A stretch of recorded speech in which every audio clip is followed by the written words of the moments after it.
नमस्कार विद्यार्थी मित्रांनो, इयत्ता 8वीच्या सर्व विद्यार्थी मित्रांचं आपल्या युट्यूब चॅनलवर सहर्ष स्वागत आहे। तर मुलांनो, आपल्याला एकचल समीकरणे या प्रकरणातील सराव संच 12.1 मधील प्रश्न दुसरा जो आहे खालील समीकरणे सोडवा या दुसऱ्या प्रश्नातील 7वा, 8वा, 9वा, 10वा आणि 11वा असे एकूण 5 उपप्रश्न या व्हिडिओमध्ये सोडवायचे आहेत बेटा। याच प्रश्नावर आधारित पहिले 6 उपप्रश्न आपण पूर्वीच्या व्हिडिओमध्ये घेतलेले आहेत। अपेक्षा करतो की आपण सर्वांनी तो व्हिडिओ बघितला असेल। तो व्हिडिओ जर आपण बघितला तर निश्चितपणे आपल्याला हे सर्व उदाहरण सोडवण्यासाठी अतिशय सोपे जातील बेटा। मग त्या व्हिडिओची लिंक या पूर्ण प्रकरणाची लिंक आपल्याला डिस्क्रिप्शन मध्ये पाठवलेली आहे। ते डिस्क्रिप्शन आपण बघून हे पूर्ण प्रकरण तसेच इयत्ता 8वीच्या सर्व प्रकरणांची लिंक आपण डिस्क्रिप्शन मध्ये बघून सर्व प्रकरणांचा अभ्यास करू शकता।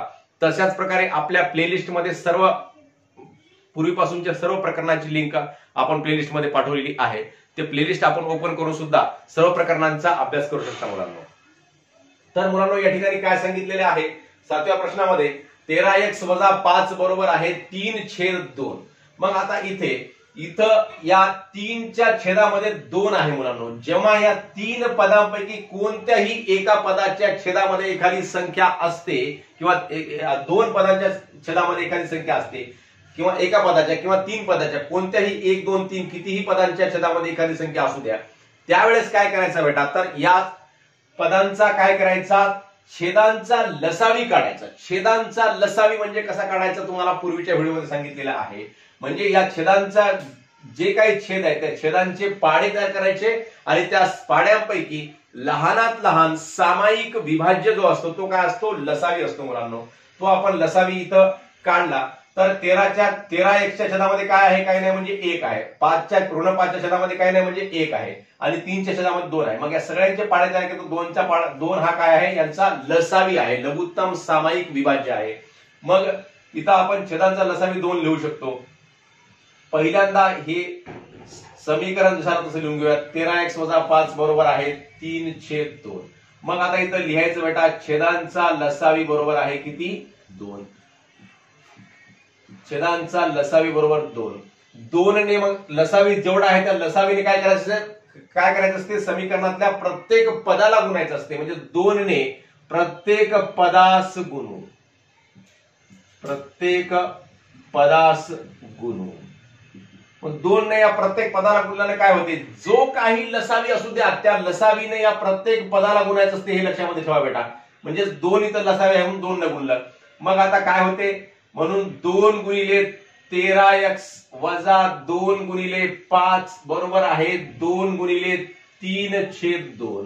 मग 13 दोन्ही 26x होतात या ठिकाणी। 26x - 5 दोन्ही किती बेटा, 10 बरोबर आहे बे 1 बे। इथं 2 2 कटतात आणि राहते किती बेटा, 3 राहते या ठिकाणी।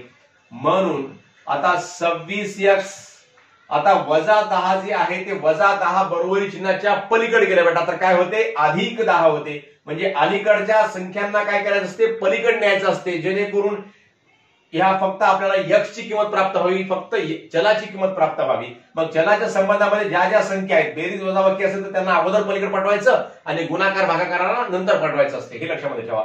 मग -10चं पलीकडे जाऊन काय होते मुलांनो, +10 होते। म्हणजे 3 + 10 किती होतात बेटा, 3 + 10 तर 13 होतात। म्हणून आता x बरोबर आहे इथं 13 आहे, मग 13 ला 13 लिहायचं आणि गुणाकाराचं 26। आता इथं जसं सांगितलं तुम्हाला, -10चं काय झालं, +10 झालं।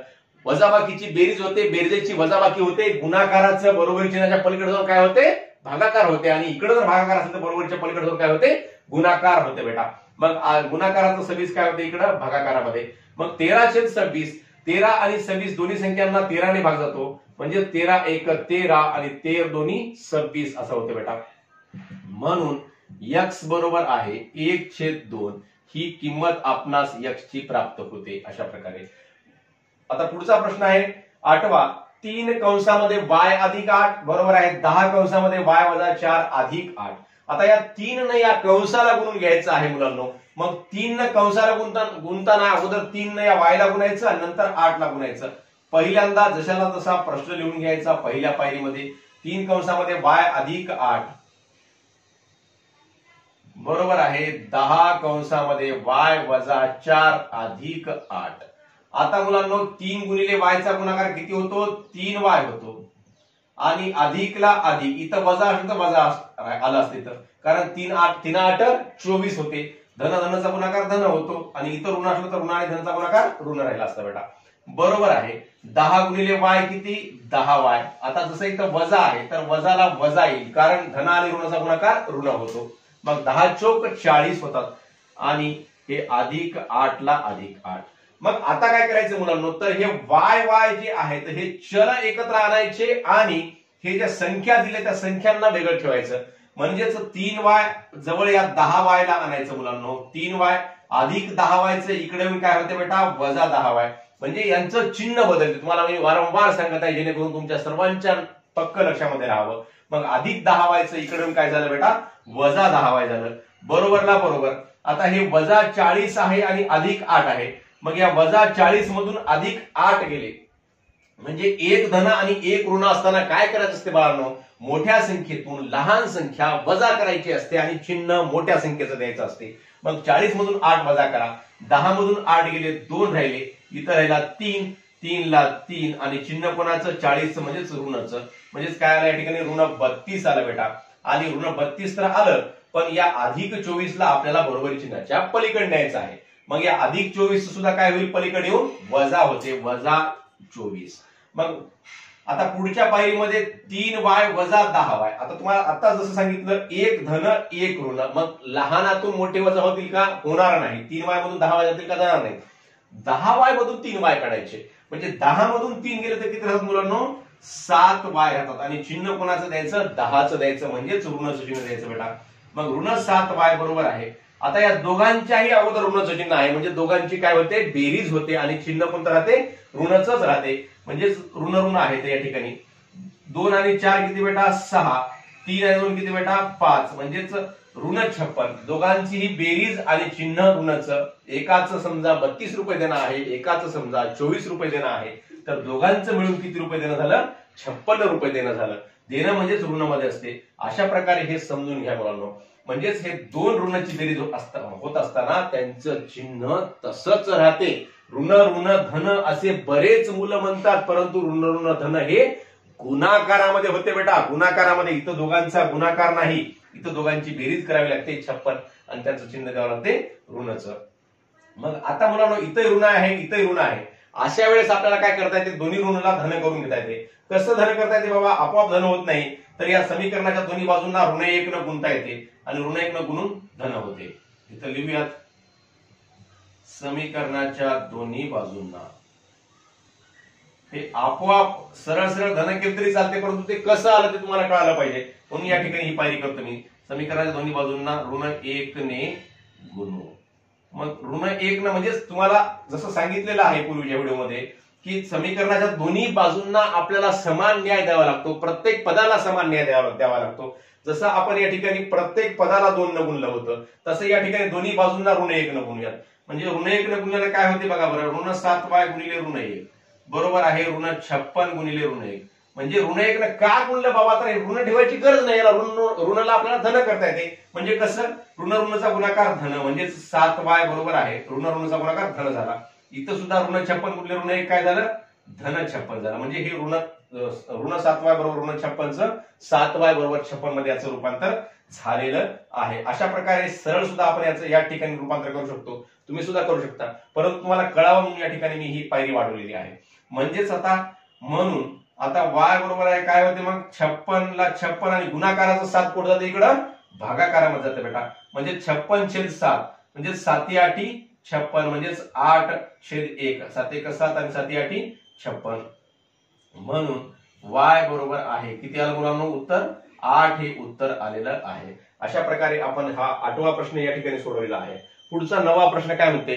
x - 9 छेद x - 5 बरोबर 5/7. आता या दोन्ही संख्येमध्ये या दोन्ही याला कसं मांडलेलं आहे? भागाकाराच्या रूपामध्ये मांडलेलं आहे आणि बरोबरचं पुढचं स्थिरपद सुद्धा भागाकारामध्ये आहे. मग आपल्याला काय करता येते बेटा? तर अशा वेळेस काय असते? याचा आणि याचा तिरकस गुणाकार असतो. ह्या पदाचा आणि या पदाचा काय असतो? तिरकस गुणाकार. आणि या 5चा आणि या x - 5चा सुद्धा तिरकस गुणाकार असतो बेटा.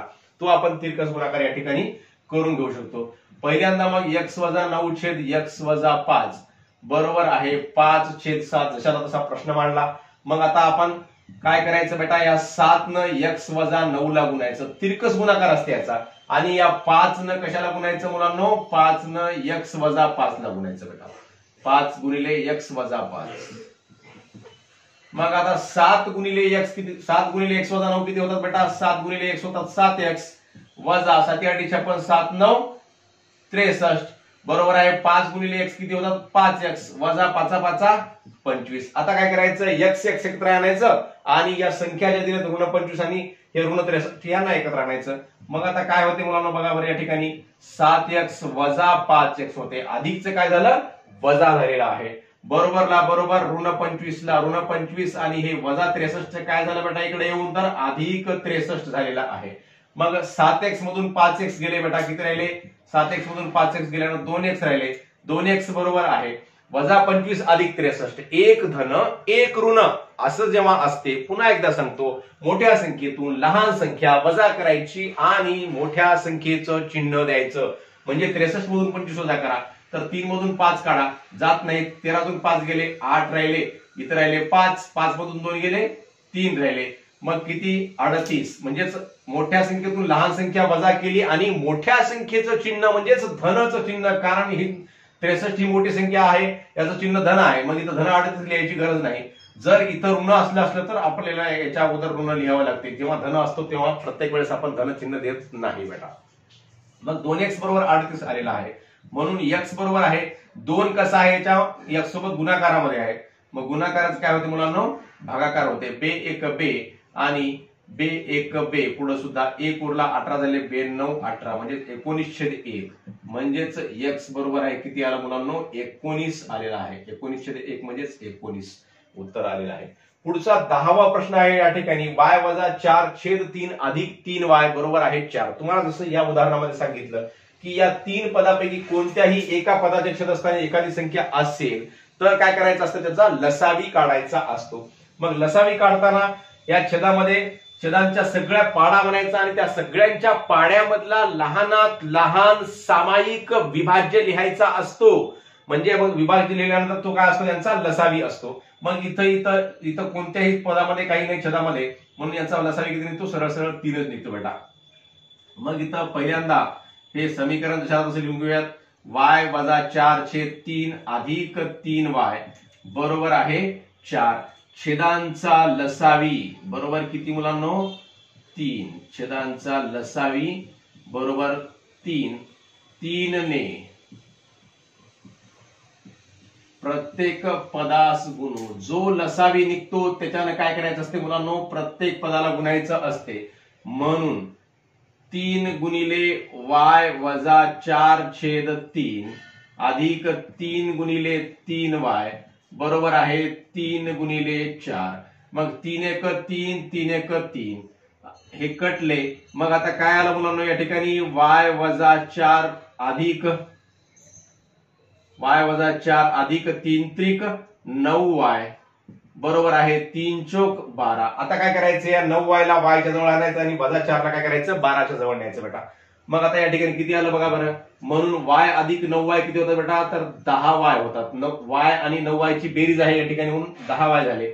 10y बरोबर आहे 12 ला 12 वजा 4चं पलीकडे जाऊन काय झालं, अधिक 4 झालं मुलांनो, अधिक 4. मग 12 अधिक 4 किती होतात बेटा, 12 अधिक 4 होतात 16 या ठिकाणी. म्हणून आता y बरोबर आहे, इकडं 16 आहे आणि इकडे किती आहे बेटा, 10 आहे. 10चा आणि y चा काय आहे, गुणाकार आहे. मग गुणाकाराची क्रिया पलीकडे जाऊन काय होते, भागाकार होते. म्हणजेच 16/10 होते. याला संक्षिप्त रूप आपण देऊ शकतो, दोन्ही संख्यांना भाग जातो अंशाला अंशदाला. म्हणजेच काय होते याचं संक्षिप्त रूप, तर बे 8 16 होते आणि बे 5 10 होते बेटा. म्हणजेच 8/5 असं आपण याचं उत्तर लिहू शकतो. म्हणून y बरोबर आहे 8/5 हे याचं उत्तर आहे. अशा प्रकारे आपण हे 7वा 8वा 9वा व 10वा प्रश्न या ठिकाणी सोडवलेला आहे. लगेच आपण 11वा प्रश्न सोडवूयात. तर मुलांनो 11वा प्रश्न आहे या ठिकाणी, b अधिक कंसामध्ये b अधिक 1 अधिक पुन्हा दुसऱ्या कंसामध्ये b अधिक 2 आणि या सर्वांना छेद आहे 4 बरोबर आहे 21. आता तुम्हाला जसं सांगितलेलं आहे, बरोबरी चिन्हाच्या अलीकड पलीकड संख्या होताना बेरजेची वजाबाकी, वजाबाकीची बेरीज, गुणाकाराचा भागाकार आणि भागाकाराचं गुणाकार होत असते. तर या सर्व पदांच्या छेदामध्ये 4 आहे बेटा, म्हणजे या सगळ्यांना या 4 ने या ठिकाणी आपण भागत आहोत. मग या भागाकाराच्या विरुद्ध क्रिया करायची, या 4 ला बरोबरी चिन्हाच्या पलीकडे जर नेलं तर काय होते, याचा 4 चा या 21 सोबत काय होईल बेटा, गुणाकार होईल. भागाकाराच्या विरुद्ध गुणाकार. मग आपण या 4 चा आणि 21 चा गुणाकार करूया. पहिल्यांदा हे गणित जशाला तसं लिहून घ्यायचं, बी अधिक कंसामध्ये बी अधिक 1 पहिल्या कंसात आणि दुसऱ्या कंसात बी अधिक 2 आणि छेदामध्ये सर्वांच्या 4 लिहायचं, बरोबर आहे 21. म्हणून बी अधिक 1 अधिक कंसामध्ये बी अधिक 2 बरोबर आहे 21 गुणिले 4. भागाकाराच्या विरुद्ध काय झालं, गुणिले झालं.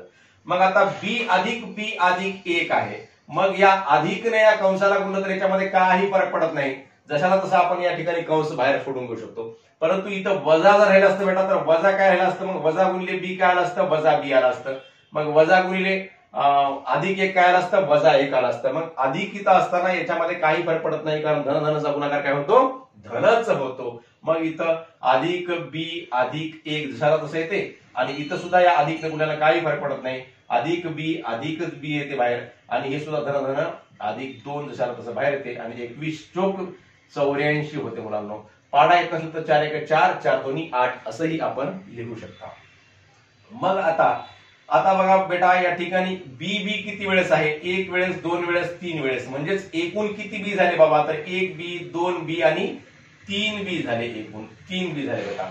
आणि इथं 1 आणि इथं 2 ह्या स्थिर पद आहेत. मग या दोघांची बेरीज किती येते बेटा, तर 3 येते. 3 बी अधिक 3 बरोबर आहे 84 होते बेटा. मग आता 3 बी बरोबर आहे 3 बी अधिक 3. मग 3 बी अधिकचं काय होते मुलांना, पलीकडे जाऊन 84 मधून हे 3 काय होतील बेटा, तर वजा होतील. अधिक 3चं पलीकडे जाऊन काय होते, वजा होते. म्हणजे 3 बी बरोबर आहे 84 वजा 3 होते या ठिकाणी. म्हणून मग 3 बी बरोबर आहे 84 मधून 3 गेले तर किती राहतात, 4 मधून 3 गेले 1 8 ला 8 म्हणजेच 81 राहतात बेटा. मग 3 बी बरोबर 81 ही किंमत आली, 3 बी बरोबर आहे 81.